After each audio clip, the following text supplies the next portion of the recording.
Ken Wilber, Los tres ojos del conocimiento. La búsqueda de un nuevo paradigma. Página 31. Kant y el más allá. La quinta esencia de la verdad carnal es el hecho empírico. La quinta esencia de la verdad mental es la intuición filosófica y psicológica. Y la quinta esencia de la verdad contemplativa es la sabiduría espiritual. Ya hemos visto que antes de la era moderna los hombres y mujeres todavía no diferenciaban adecuadamente los ojos de la carne, la razón y la contemplación, y que, por lo tanto, tendían a confundirlos. La religión intentaba ser científica, la filosofía trataba de ser religiosa, y la ciencia, por su parte, se ocupaba de la filosofía. En este sentido, todas estaban equivocadas e incurrían de continuo en todo tipo de errores categoriales. Así pues, cuando Galileo y Kepler describieron la verdadera naturaleza de la verdad científica empírica, hicieron un gran servicio a la religión y a la filosofía porque desligaron al ojo de la carne de su confusión con los ojos de la mente y de la contemplación. De este modo, cuando la ciencia se ocupó de su tarea, la filosofía y la religión quedaron liberadas del arduo intento de tratar de convertirse en pseudociencias. Si la geografía hubiera contestado a su pregunta el monje Cosmas, no habría malgastado inútilmente el tiempo intentando determinar la forma de la Tierra y habría podido entregarse por entero a la contemplación. Cuando la ciencia nos muestra la verdad correspondiente al ámbito del ojo de la carne, también nos está ayudando a descubrir por eliminación las verdades relativas al ojo de la mente y el ojo de la contemplación. Pues bien, a lo que Galileo y Kepler hicieron por el ojo de la carne, Kant lo hizo por el ojo de la razón, es decir, de la misma manera que Galileo y Kepler despojaron a la religión de su lastre científico innecesario, Kant la aligeró del exceso de racionalización. Y este hecho, aunque haya sido muy mal comprendido, terminó teniendo una importancia extraordinaria. Antes de Kant, los filósofos no solo se dedicaban a intentar deducir los hechos científicos, tarea como ya hemos visto imposible, sino que también trataban de deducir las verdades contemplativas o espirituales, tarea tan imposible como la anterior, pero doblemente peligrosa. Tanto los filósofos religiosos como los profanos hacían todo tipo de afirmaciones racionales sobre lo que ellos consideraban realidades y verdades definitivas. Tomás de Aquino, por ejemplo, ofrecía todo tipo de pruebas racionales de la existencia de Dios, algo parecido a Descartes, Aristóteles, San Anselmo y otros. Su error consistió en intentar demostrar con el ojo de la razón lo que solo podía ver el ojo de la contemplación. Alguien más pronto o más tarde tenía que terminar descubriendo el engaño. Ese fue Kant. Kant creía que Dios, en la trascendencia última, en el noumenon transempírico y transsensorial, pero demostró que cada vez que intentamos razonar sobre esta realidad transempírica, nos encontramos con que podemos argumentar con la misma plausibilidad en dos líneas totalmente contradictorias, lo cual demuestra claramente que ese tipo de razonamiento es inútil y, en cualquier caso, no merece el generoso nombre de metafísica.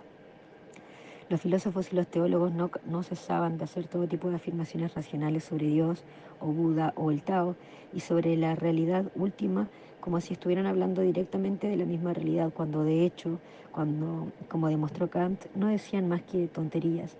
La razón pura es sencillamente incapaz de captar las realidades trascendentes y cuando lo intenta solo llega a conclusiones contradictorias igualmente plausibles. Este descubrimiento no es exclusivo de Occidente.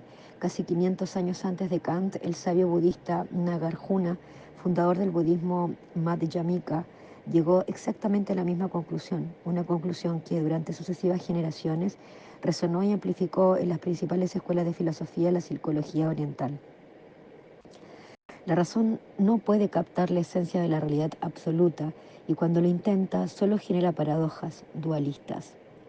Una de las causas de esta situación, si se me permite hablar poéticamente, es que, como nos revela la contemplación, la realidad última es una coincidencia de opuestos, Nicolás de Cusa, o como afirma el hinduismo y el budismo Advaita o Advaya, que significa no dual o no dos, y la lógica, al ser dual, no puede penetrar siquiera en ese dominio y mucho menos puede demostrarlo.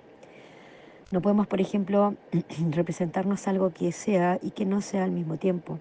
No podemos ver llover y no llover al mismo tiempo en el mismo lugar. Tampoco podemos describir ni razonar adecuadamente sobre la no dualidad, sobre la realidad última, y si intentamos explicar la realidad no dual en términos propios de la razón dualista, necesariamente terminaremos creando dos opuestos donde no los hay, y por consiguiente podemos hablar racionalmente de cualquiera de ellos con igual posibilidad. Volviendo a Kant, cuando la razón intenta captar a Dios o al absoluto, no genera más que paradojas. Cuando nos permitimos caer en la especulación metafísica utilizando tan solo el ojo de la razón, caemos en el sinsentido. La afirmación de que la realidad es el sujeto absoluto no es la verdadera ni falsa, sino que está vacía. No tiene el menor sentido, porque también podríamos afirmar exactamente lo contrario, que la realidad es el objeto absoluto. Lo mismo sucedía en Oriente. La realidad es Atman, contra la realidad es Anatman, hasta que Nagarjuna desmanteló esa forma de pensar de la misma manera que lo haría Kant en Occidente. Kant demostró algo más. Más tarde también afirmaría Wittgenstein, la mayoría de los problemas metafísicos no son falsos, sino que carecen de sentido. No es más que las respuestas, no es que las respuestas sean erróneas, sino que la pregunta es absurda. Esta equivocación está basada en el error categorial de intentar ver el cielo con el ojo de la razón. Con todo esto, no estoy queriendo decir que Kant fuera un iluminado, es decir, alguien que tuviera completamente abierto el ojo de la contemplación, porque obviamente no lo era. Todo parece señalar que Kant no tenía una comprensión real de la contemplación, por eso pensaba que su crítica de la razón pura demostraba de modo concluyente que la divinidad nunca puede ser conocida directamente ni intuida absolutamente, cuando en realidad lo único que demuestra es que Dios no puede ser conocido por medio de los sentidos ni por medio de la razón. Una excelente manera de comprender a Kant consiste en estudiar a Nagarjuna, porque este aplica la misma filosofía crítica de la razón, pero no se contenta con demostrar las limitaciones de la razón, sino que va más allá y nos ayuda a abrir el ojo de la contemplación, prajna, el ojo que nos permite conocer directamente, inmediata y no conceptualmente la realidad última. Kant desconocía la contemplación o prajna, pero sí sabía que Dios está más allá de los sentidos y de la razón. Por ese motivo pensaba que Dios permanece definitivamente alejado de nuestra conciencia directa. No transcurrió mucho tiempo hasta que Schopenhauer advirtiera el error de Kant.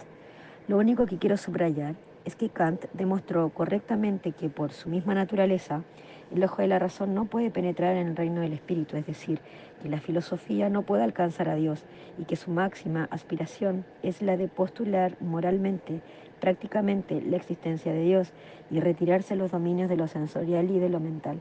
Así pues, el mismo modo que Galileo y Kepler liberaron a la religión del lastre de tener que malgastar su tiempo ocupándose de las moléculas, Kant la, aliger, Kant la aligeró del peso de tener que racionalizar a Dios, como dice MacPherson. 2 puntos. La filosofía positivista ha hecho un gran servicio a la religión al mostrar el absurdo intento de los teólogos. Los positivistas han ayudado a que la religión se ocupara de la esfera de lo inefable. Así, aunque los positivistas sean enemigos de la teología, no podemos negar que también son amigos de la religión. Así pues, tanto el hecho científico como la filosofía racional, además de ser la manera adecuada de utilizar el ojo de la carne y el ojo de la razón, fueron también muy provechosas para la religión en el sentido de que ayudaron a depurar la espiritualidad de todo bagaje necesario y le permitieron clarificar su papel en el conocimiento e iluminación del ser humano. Así pues, la inteligencia sensoromotriz no es lo mismo que la intuición filosófica ni que la sabiduría espiritual. Ninguno de esos factores puede reducirse al anterior y por consiguiente tanto Galileo como Kepler, Kant y Cristo son cada uno de ellos imprescindibles en su propio dominio. Pero por décadas después de Kant, el ojo de la carne, deslumbrado por la luz de Newton, creyó que era el único merecedor de conocimiento, y la ciencia empírica, espoleada por los intereses de Auguste Comte, terminó convirtiéndose en cientificismo. Así, la ciencia no se limitaba a hablar en el nombre de la carne, sino también comenzaba a hacerlo en el nombre del ojo de la mente y del ojo de la contemplación. De ese modo cayó presa precisamente del mismo error categorial que había descubierto en la teología dogmática y que tan claro había hecho pagar a la religión. Los cientificistas trataron de obligar a la ciencia empírica, al ojo de la carne, a hacer el trabajo de los otros dos ojos.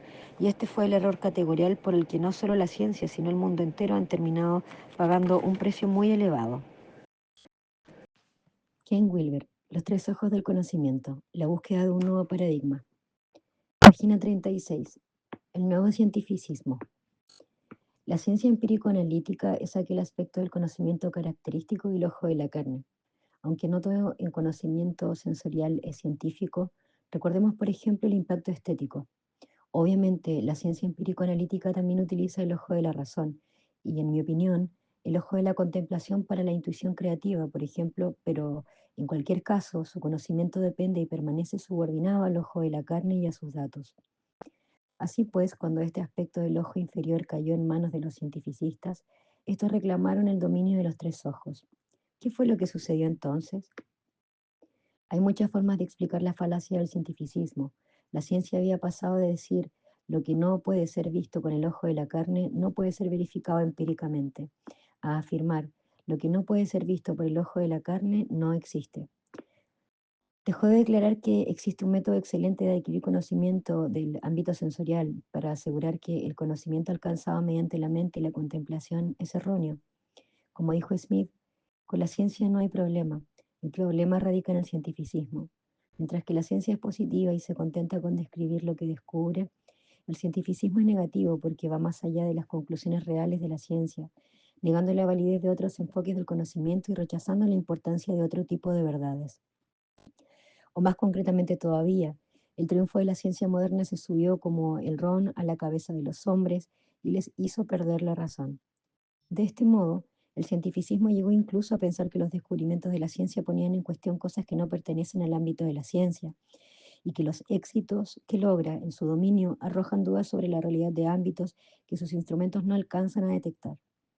Recordemos que la importancia extraordinaria de Kepler y de Galileo radicó en el descubrimiento de un método para verificar de una vez por todas la certeza de un determinado enunciado empírico sensorial. Así, la proposición un objeto pesado cae a mayor velocidad que otro más ligero no debe ser pensada con el lumen interius de la razón, ni tampoco contemplada con el lumen superius del contemplatio, sino que debe ser verificada mediante el ojo de la carne. Antes de esa época no existía ningún método aceptable para zanjar esas controversias. No existía forma alguna de demostrar empíricamente que las ideas del oponente estaban equivocadas. Después de Galileo y Kepler, sin embargo, ya podía ponerse fin a esas disputas empíricas porque ellos no proporcionaron un método para establecer la verdad o falsedad de una determinada posición y demostrarlo de tal manera que todos los hombres razonables pudieran comprenderlo. De este modo, el impacto de la ciencia comenzó a derrotar a los teólogos y a los filósofos. Dios no es una proposición verificable, sino el mismo fundamento de todas las proposiciones. Por ese motivo, Dios no puede satisfacer la prueba científica. Había llegado la hora del examen y los filósofos, religiosos, teólogos, místicos y poetas suspendieron a millares. De hecho, podrían haberse negado a someterse a la prueba, pero para ello debían haber comprendido que los valores trascendentales no son hechos empíricos revelados por el ojo de la carne, sino intuiciones contemplativas, no verbales, reveladas por el lumen superius de la caverna del corazón. Sea como fuera, comenzaron a batirse en una indigna retirada intentando encontrar la forma de demostrar que Dios era un objeto como una roca, una posición de una fórmula F igual a ma. La obra de Galileo y de Kepler culminó en los Principia de Newton, que en muchos sentidos representan hasta el momento presente el sumum del método empírico científico. Los Principia, repletos de los hechos tercos e irreductibles de Galileo y de las leyes lógicas a las que se ajustan esos hechos, constituyó un triunfo arrollador del ojo de la carne. Naturalmente, el impacto de Newton sobre la filosofía fue inmenso. En pocas palabras, los filósofos estaban a la expectativa. Tras infortunados años de desenfrenado racionalismo con el ojo de la contemplación atrofiado por la falta de uso, los filósofos sencillamente se desencantaron por el ojo de la carne y por su principal defensor, Newton. Incluso el mismo Kant, a pesar de su lucidez, quedó cautivado por una religión newtoniana. Se sabe que, de no haber sido por el filósofo Kant, hubiera sido físico. Y toda su filosofía crítica, aparte de delimitar claramente el ámbito de la razón pura, adolece de fisicalismo. Como señala exactamente Gilson, Kant no estaba desplazándose de las matemáticas a la filosofía, sino de las matemáticas a la física. Como concluyó inmediatamente el mismo Kant, el verdadero método de la metafísica es fundamentalmente el mismo que Newton ha introducido en las ciencias naturales y que tan fructíferos resultados ha rendido. Y en frase afortunada, Gilson concluye: la crítica de la razón pura de Kant es una descripción magistral de la estructura de la mente humana que se ajusta perfectamente a la concepción newtoniana de la naturaleza. En otras palabras, los tres ojos del conocimiento comenzaron a reducirse al inferior y terminaron modelados a semejanza del ojo newtoniano de la carne. Los filósofos, por su parte, envidiaban el éxito de Newton. Adán había dado nombre a las estrellas y Pitágoras las había contado, pero ahora Newton podía pesarlas con exactitud. Además, cuanto más avanzaba la ciencia y más entrenados estaban los hombres en el uso del ojo de la carne, menos importantes les parecían los ojos de la mente y de la contemplación. Para la ciencia, el mundo era cuantitativo y objetivo, y apenas sí quedaba lugar para los enfoques contemplativo y mental. Según White, la ciencia empírica tiene una visión cuantitativa y objetiva de la naturaleza y por ello dejó de prestar atención a los aspectos organizadores de la personalidad conocidos subjetivamente, es decir, vía lumen interius u ojo mental, promoviendo con ello la desconfianza en el poder de la mente subjetiva. De este modo, aunque el nuevo modelo de la naturaleza objetiva no existiera ningún elemento correspondiente a los procesos mentales constructivos del sujeto, en lugar de que el sujeto dominara el objeto comenzó a dominar al sujeto. Para decirlo sencillamente, el ojo de la mente terminó cerrándose, como había sucedido anteriormente con el ojo de la contemplación. Así, el cientificismo que había emancipado a la humanidad de Dios, terminó también liberándole de la necesidad de pensar. Así, de hecho, el único criterio de verdad llegó a ser el criterio empírico. La verificación sensoriomotora realizada por el ojo de la carne o por sus extensiones basada normalmente en la medición. De este modo, la verificación empírica terminó aplicándose no solo al ojo de la carne, lo cual es muy válido, sino también al ojo de la mente y al ojo de la contemplación, lo cual, como dice William James, no es más que pura palabrería. En palabras de Thomas McPherson, las afirmaciones observadas por los científicos son empíricamente verificables, por lo que el examen por medio de los sentidos se convierte en capaz de ser sometido a verificación por medio de la experiencia sensorial. Y lo que no pueda verificarse de este modo no tiene sentido, pero debemos comprender de una vez que esto no significa que sea verificable por la experiencia directa en general, sino tan solo verificable por la experiencia sensorial, es decir, empíricamente verificable. La experiencia del místico meditador no puede detectarse por medio de los cinco sentidos, por lo que los filósofos de la ciencia ignoran. Más adelante volveremos sobre este punto. Eso supuso que para los nuevos filósofos de la ciencia, lo no carnal terminó convirtiéndose en algo irreal y quien ignorara teórica o prácticamente este hecho era denunciado con una severidad inusitada. La ciencia se había convertido en cientificismo, positivismo, materialismo científico, un alarde de la parte jugando a ser el todo. Y esto concluye, Widerhart supuso la ruina de la filosofía moderna. Así pues, con la ciencia sucedió lo mismo que antes había ocurrido con la espiritualidad. Al cerrarse el ojo de la contemplación, también se cerró el ojo de la especulación filosófica, de la síntesis y de la crítica correcta. Whitehead es muy explícito en este punto y también lo es J. J. van der Leeuw. La aversión mutua existente entre la filosofía y la ciencia es perjudicial por infundada y por ello siempre debemos preguntarnos si una cuestión pertenece a un dominio o a otro. Error categorial. Una respuesta científica a una pregunta filosófica será necesariamente insatisfactoria y fuera de lugar, del mismo modo que una solución filosófica a una pregunta científica estará vacía de significado y no será científicamente válido. Para nosotros, sin embargo, ambas visiones corresponden a dos esferas del conocimiento diferentes que no debemos confundir y que requieren ser adecuadamente coordinadas para obtener de todas ellas el mayor beneficio posible. Pero el ojo de la carne se niega a hacer esa coordinación. En lugar de decir que lo que no se ve no puede verse, llega a afirmar que lo que no se ve no existe. Kant no negó la existencia de Dios. Lo único que dijo fue que la sensación y la razón no pueden captarlo. Y como dijo Wittgenstein, de lo que no puede hablarse, mejor es permanecer callados. Una afirmación de que los cientificistas distorsionaron y transformaron en lo que no puede mencionarse, no existe. Veamos un ejemplo. Recordemos que una de las principales contribuciones de Kant fue la demostración de que si intentamos razonar sobre el absoluto, siempre llegaremos a dos conclusiones contradictorias pero igualmente probables. Sin embargo, esta no es, como pensaron posteriormente los positivistas, una prueba suficiente de la inexistencia de Dios, sino una demostración de que Él está más allá de la razón. Cada vez que intentamos representar dimensiones superiores utilizando un modelo inferior, perdemos algo en la transcripción. Veamos un sencillo ejemplo. Si reducimos una esfera tridimensional a una superficie bidimensional, la transformamos en un círculo. Es como si para adoptarla, el papel, debiéramos cortar la esfera en dos. Si para adaptarla al papel debiéramos cortar la esfera en dos. Y aunque cortemos la esfera en dos direcciones completamente diferentes, por ejemplo, de este a oeste y de oeste a este, seguirá apareciendo en el mismo círculo. Podríamos decir, pues, que cada vez que un círculo intenta pensar sobre la esfera genera dos afirmaciones totalmente contradictorias e igualmente comprobables, porque para el círculo ambas son en realidad correctas. Lo mismo sucede con la razón y el espíritu, pero los positivistas piensan que esta demostración concluyente de la inexistencia de la esfera, cuando piensan que esta es una demostración concluyente de la inexistencia de la esfera, cuando lo único que significa es que los círculos no pueden comprender las esferas.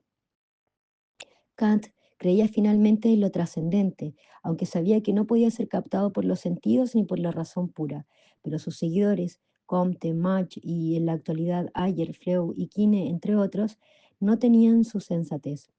Así, preocupados por el papel de la especulación filosófica correcta y completamente ciegos al ojo de la contemplación, los cientificistas depositaron toda su fe en el conocimiento exclusivo del ojo inferior de la carne.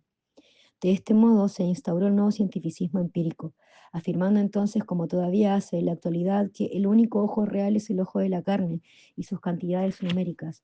Todo lo demás, el ojo de la mente, el ojo de la contemplación, Dios, Buda, Brahma, el Tao, no tienen menor sentido porque ninguno de ellos aparece como un objeto fuera de aquí. El cientificismo no pudo gobernar sobre Dios, proclamó que el espíritu no tenía sentido y era absurdo. Cristo estaba equivocado, Buda fue un esquizofrénico, Krishna alucinaba y Lao Tse era un psicótico. Así, exactamente así fue distorsionado el legado de Galileo y Kepler. De ellos a Newton, de Newton a Kant, de Kant a Comte y de Mach y Ayer, hasta llegar a Willard King. La mejor forma de ilustrar el punto de vista de King es decir que, de Quine, no sé cómo se pronuncia, es decir que en el mundo solo hay un tipo de entidad, los objetos físicos estudiados por la ciencia natural, y en segundo lugar, que en el mundo no hay más que un tipo de conocimiento, el conocimiento perteneciente a la ciencia natural. ¿Quién es Willard Quine? Willard Quine es el filósofo americano más influyente de los últimos 20 años.